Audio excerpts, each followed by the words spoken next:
नमस्कार प्रिय दर्शकों, स्वागत करता हूं मेरे चैनल पे और मैं हूं एस्ट्रोलॉजर डॉक्टर रवि गुप्ता। प्रिय दर्शकों, आज मैं आपको बताऊंगा मेष राशि वाले 1 मार्च से लेकर के 31 मार्च के मध्य का संपूर्ण मासिक राशिफल।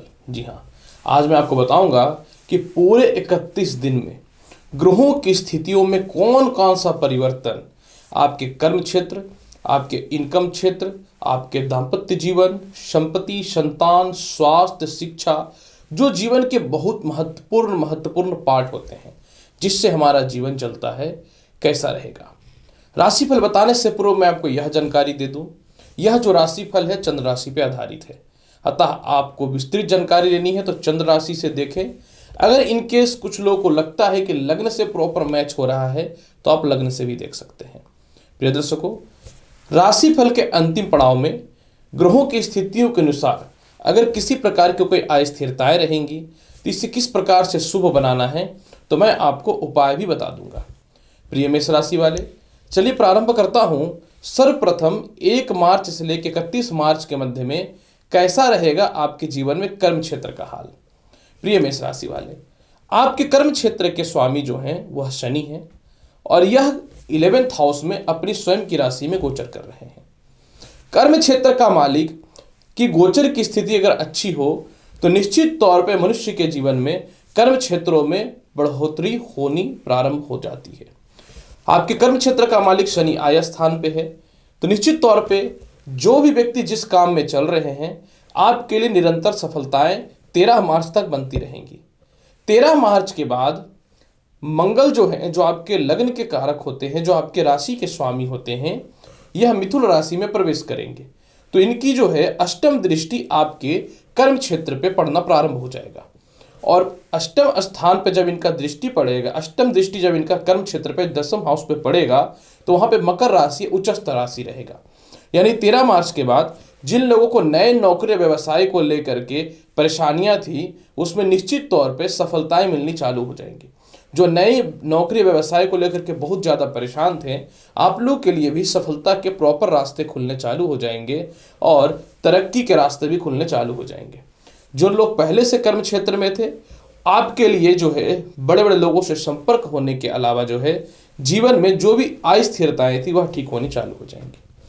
जो व्यक्ति पार्टनरशिपिंग से रिलेटेड कर्म क्षेत्रों में विराजमान है, ऐसे तो आपके लिए सप्तमेश उच्चस्थ अवस्था में है, बहुत अच्छे पोजीशन पे है और बृहस्पति के साथ नारायण योग की पोजीशन पे भी है। यानी निश्चित तौर पे शुक्र की बात अगर मैं करूं तो शुक्र द्वादश स्थान पे विराजमान होने के कारण 12 मार्च तक व्यापार में, खास करके जो पार्टनरशिपिंग में या नौकरी में जो परिवर्तन करना चाहते हैं आपके लिए तो बेहतर सफलता रहेगा। लेकिन 12 मार्च के बाद नौकरी व्यवसाय में अच्छे बदलाव के ऑप्शन दिखने चालू हो जाएंगे जो कहीं न तो कहीं सफलता के रास्तों को खोलना चालू कर देगा। जब लग्नेश प्रबल होता है तो कर्म क्षेत्रों में पैतृक के द्वारा मिला हुआ कर्म क्षेत्रों में सफलताएं मिलती हैं।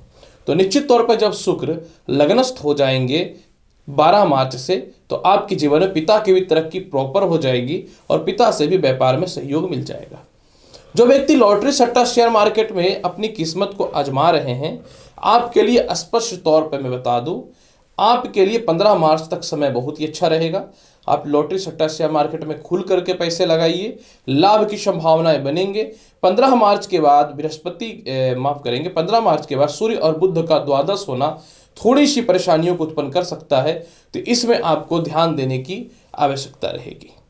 अगर मैं बात करूं कैसा रहेगा विदेश यात्रा का योग, मेष राशि वाले 1 से 31 मार्च के मध्य में आपके भाग्य का मालिक बृहस्पति ऑलरेडी द्वादश स्थान पे बैठे हैं और 12 मार्च तक जो है शुक्र जो है यहाँ पे विराजमान रहेंगे।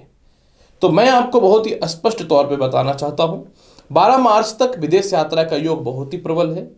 विदेश जाने से रिलेटेड जो भी समस्याएं हैं उसमें कहीं न तो कहीं कुछ अच्छी स्थितियां देखने को मिलेंगी। आपको प्रॉपर प्रयास करना चाहिए। हालांकि देखिए 15 मार्च से सूर्य द्वादश हो जाएंगे और बुध भी द्वादश हो जाएंगे 16 मार्च से, तो दिक्कतें आएंगी। यानी 12 मार्च के बाद 16 मार्च के बाद बृहस्पति और बुध का जब नीच भंग राजयोग बनेगा तो विदेश जाने की संभावनाओं में पुनः कुछ अच्छे योग दिखने प्रारंभ होंगे। लेकिन 12 मार्च तक परिस्थितियां ज़्यादा आपके सपोर्ट में रहने वाली है, तो आपको कोशिश करना चाहिए। अगर मैं बात करूं कैसा रहेगा इनकम और धन का हाल। स्पष्ट तौर पे मैं बताऊं कि लग्नेश जब धनेश हैं 13 मार्च तक, तो अचानक अचानक धन की प्राप्ति तो होगी, और आधिपत्य वहां के शुक्र भी उच्चस्थ है 12 मार्च तक, तो अचानक अचानक धन की योगों में निश्चित तौर पे वृद्धियां होते हुए दिखेंगे। इसके बाद फिर क्या है ना कि 13 मार्च के बाद मंगल जो है वो तृतीयश हो जाएंगे, और सबसे महत्वपूर्ण बात कि सूर्य और बुध जो है, सूर्य 15 मार्च को द्वादश हो जाएगा और बुध 16 मार्च को द्वादश हो जाएगा। यानी आपके जीवन में 15 मार्च के बाद आय में थोड़ी सी कमियां देखने को मिलेंगी, और 15 मार्च के बाद आपको कर्ज या लोन की संभावनाएं बढ़ सकती है, तो आपको इसमें विशेष ध्यान देने की आवश्यकता रहेगी। यानी अगर आपको कोई बड़ा लोन या कर्ज लेना है तब तो आपके लिए फेवर में रहेगा समय। कुछ लोग कर्ज लेके आगे बढ़ना चाहते हैं, लेकिन जिनको लगता है कि आपको कर्ज से बचना है, तो मैं बोलूँगा कि 15 मार्च के बाद किसी भी तरह कर्ज से आप बचें, नहीं तो दिक्कतों का सामना करना पड़ सकता है। अगर मैं बात करूं कैसा रहेगा दाम्पत्य जीवन का हाल, मेष राशि वाले, द्वादश स्थान पे आपका सप्तमेश विराजमान है, वो उच्च का है, तो निश्चित तौर पे कोई भी अधिपति ग्रह का कहीं भी जाए तो शुभ फलदायी होता है। लेकिन 12 मार्च से सूर्य जो है, माफ करिएगा, 12 मार्च से शुक्र जो है वो लग्न में विराजमान हो जाएंगे, और इनकी सप्तम दृष्टि सप्तम हाउस पे स्वयं की राशि पे जाएगी। जब भी कोई ग्रह अपनी स्वयं की राशि को देखता है तो यह लाभकारी और उन्नतिकारी परिस्थितियों को दिखाने वाला होता है। अतः 12 मार्च के बाद विवाह के योगों में बेहतर बदलाव देखने को मिलेगा। 12 मार्च के बाद विवाह के बहुत ही अच्छे अच्छे रिश्ते आएंगे, और द्वितीयेश जब केंद्र में आ जाएगा और सप्तमेश लग्न में आ जाएगा, तो प्रेम से विवाह के योगों में बहुत ही प्रबलता देखने को मिलेगा। लेकिन अगर लव रिलेशन की बात मैं करूं तो मैं स्पष्ट तौर पे बता दूं, मेष राशि वाले 15 मार्च तक अपने लव लाइफ को बचा करके रखना आपके लिए बेहतर रहेगा, क्योंकि 15 मार्च तक पंचम स्थान पे सूर्य की जो इनकी स्वयं की राशि है उनको देखेंगे पंचम स्थान को सप्तम दृष्टि से। 15 मार्च के बाद लव लाइफ में प्रॉब्लम हो सकता है, जबकि दाम्पत्य जीवन में सुधार के अवसर देखने को मिलेंगे। इसीलिए लव लाइफ को 15 मार्च के बाद पूरे महीने बचा करके रखना है, संभाल के रखना है, नहीं तो निश्चित तौर पर परेशानियां देखने को मिल सकती हैं। अगर मैं बात करूं कैसा रहेगा भूमि मकान वाहन और संपत्ति का हाल, देखिए भूमि मकान वाहन और संपत्ति कारक आपके कुंडली में जो चंद्रमा होते हैं ये तो हर 2.25 दिन में चेंज करते हैं। चतुर्थ स्थान पे क्या वाकई में कोई ग्रहों की परिस्थितियां प्रबल हो रही है? मैं बहुत ही सीधा सीधी बात कर दूं, ऐसे तो बृहस्पति का पंचम दृष्टि चतुर्थ स्थान में कंटिन्यू है, जो भूमि मकान वाहन के लाभ को डेफिनेटली बढ़ाने का कोशिश कर रहा है। लेकिन यहाँ पे एक समझने वाली बात रहेगी कि अष्टम से चतुर्थ जो है सूर्य और बुध के योग बने हुए हैं 15 मार्च तक, और यह दिखाता है कि खानदानी प्रॉपर्टी से रिलेटेड जो विवाद है वह 15 मार्च तक तो कम हो जाएगा। यानी खानदानी प्रॉपर्टी का विवाद तो सॉल्व होगा, सेल होकर के उस पर धन की भी प्राप्ति हो सकती है। स्वयं की संपत्ति की बात करूं तो स्वयं के संपत्ति कारक स्थान का लॉर्ड चंद्रमा है, और कोई भी शुभ ग्रह की दृष्टि चतुर्थ स्थान पे नहीं जाने वाली है। अतः यहाँ पे एक फॉर्मूला यह जरूर लागू होगा कि शुक्र की बात अगर मैं करूं तो शुक्र जो है वह लग्न में बैठेंगे और उनसे चतुर्थ स्थान हो जाएगा, तो 12 मार्च का संपत्ति का योग बनता है। लेकिन मैं आपको बहुत ही क्लियर और स्पष्ट बताना चाहता हूं कि अगर आपको संपत्ति लेना है तो मार्च के महीने में बहुत ही ज्यादा संघर्ष करना पड़ जाएगा।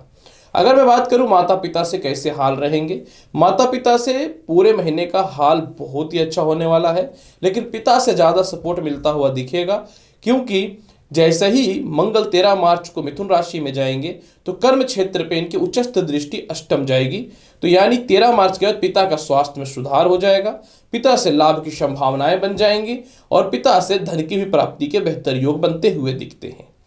अगर मैं बात करूं कैसा रहेगा पूरे महीने शिक्षा और इसके अलावा जो है संतान की स्थितियों का हाल, देखिए पंचमेश सूर्य जो है वह 15 मार्च तक स्वयं अपने स्थान को देखेंगे, यानी पंचमेश खुद अपनी सप्तम दृष्टि से पंचम हाउस को देखेंगे, यानी 15 मार्च तक शिक्षा में बढ़ोतरी के बेहतर ऑप्शन दिखते हैं। 15 मार्च तक संतान कंसीव होने से रिलेटेड शुभ समाचार प्राप्त होगा। 15 मार्च के बाद सूर्य अपनी राशि को परिवर्तित कर लेंगे, सिर्फ शनि की दृष्टि पड़ेगी और सिर्फ शनि की दृष्टि पड़ने के कारण शिक्षा में बाधा, अवरोध या परेशानी हो सकती है। यानी अगर आपको कोई इंटरव्यू में जाना है तो आप क्विकली इसका काम कीजिए। अगर इसके अलावा आपको कहीं अच्छे जगह पे एडमिशन कराना है तो आप तुरंत इस पे काम कीजिए। और इसके अलावा संतान कंसीव होने से रिलेटेड अगर कोई प्लानिंग कर रहे हैं तो इस पे ध्यान दीजिए। और जो पहले से संतान कंसीव करके रखे हैं, आपको थोड़ी सावधानी अवश्य तौर पे रखनी चाहिए, क्योंकि जैसे ही पंचमेश द्वादश हो जाएंगे तो फिर 15 मार्च के बाद संतान के द्वारा धन की हानि, संतान से संबंधित दिक्कतें और प्रथम संतान के स्वास्थ्य को लेकर परेशानियां देखने को मिलेंगी। जबकि द्वितीय संतान का अगर मैं बात करूं स्थितियों का, तो 12 मार्च के बाद द्वितीय संतान का लाभ, उसके स्वास्थ्य में सुधार और उसकी जीवन में बढ़ोतरी का, और यह संतान का विवाह को लेकर के जो कार्यक्रम बना रहे थे उसमें लाभ की संभावनाएं बननी चालू हो जाएंगी। अगर मैं स्वास्थ्य की बात करूं तो मैं बहुत ही सीधा सीधा बात कर दूं, 16 मार्च तक स्वास्थ्य संबंधित कोई खास दिक्कत नहीं है। 16 मार्च के बाद थोड़े से हड्डियों में पेन, पेट संबंधी थोड़ी सी समस्याएं, नेत्र संबंधी थोड़ी सी समस्याएं और साथ में जो है मेंटल पीस में थोड़ी कमियां देखने को मिलेंगी। लेकिन इसका मतलब ये नहीं है कि यह समय बहुत ही ज़्यादा खराब रहेगा, क्योंकि बुध अपनी राशि को तो देखेगा ही, लेकिन आपको ज़्यादातर वाणी पे नियंत्रण रखना पड़ेगा और खाने पीने पे बहुत ज़्यादा ध्यान देने की आवश्यकता रहेगी। केस मुकदमा की अगर मैं बात करना चाहूं, पूरे महीने केस मुकदमा में आप विजयी हो रहे हैं, क्योंकि अष्टमेश पराक्रमेश हो रहा है और द्वादश स्थान पे बृहस्पति का और बुध का नीच भंग राजयोग बन जाएगा। और इसके अलावा जो है 12 मार्च तक तो नारायण योग बना हुआ है ही। अगर मैं बात करूं पूरे महीने उपाय के तौर पे आपको क्या करना चाहिए, अगर पूरे महीने आपको उपाय करना है और बेहतर अपने जीवन में अपने करियर को बनाना है, तो सर्वप्रथम सूर्य की उपासना करना चालू कर दीजिएगा 15 मार्च से। 15 मार्च से जल में रोड़ी डाल करके सूर्य को अर्घ्य अवश्य देना चालू कर दीजिएगा। और इसके अलावा 16 मार्च से जो है ओम गण गणपति नमः मंत्र का जाप अवश्य कर दीजिएगा। इससे आप देखिएगा कि आपके जीवन में सूर्य और बुध के स्थितियों में बहुत ही प्रबलता देखने को मिलेगा और आप अपने जीवन में सफलता के लक्ष्य की ओर जाना भी चालू कर देंगे। हालांकि इसके बेहतर परिणाम के लिए 12 मार्च के बाद आप लक्ष्मी जी की उपासना भी कर सकते हैं। प्रिय मेष राशि वाले, 1 मार्च से लेकर के 31 मार्च के मध्य का संपूर्ण मार्च के राशिफल का संपूर्ण विश्लेषण मैंने आपके समक्ष कर दिया है। उम्मीद करता हूं कि बताई गई जानकारी से पूर्ण रूपेण संतुष्ट होंगे। तो आप चैनल पर नए हैं तो लाइक करिए, शेयर करिए, सब्सक्राइब करिए। मिलता हूं अगली वीडियो में और महत्वपूर्ण और ज्ञानवर्धक जानकारी के साथ। तब तक के लिए नमस्कार, अच्छे से रहिए, धन्यवाद।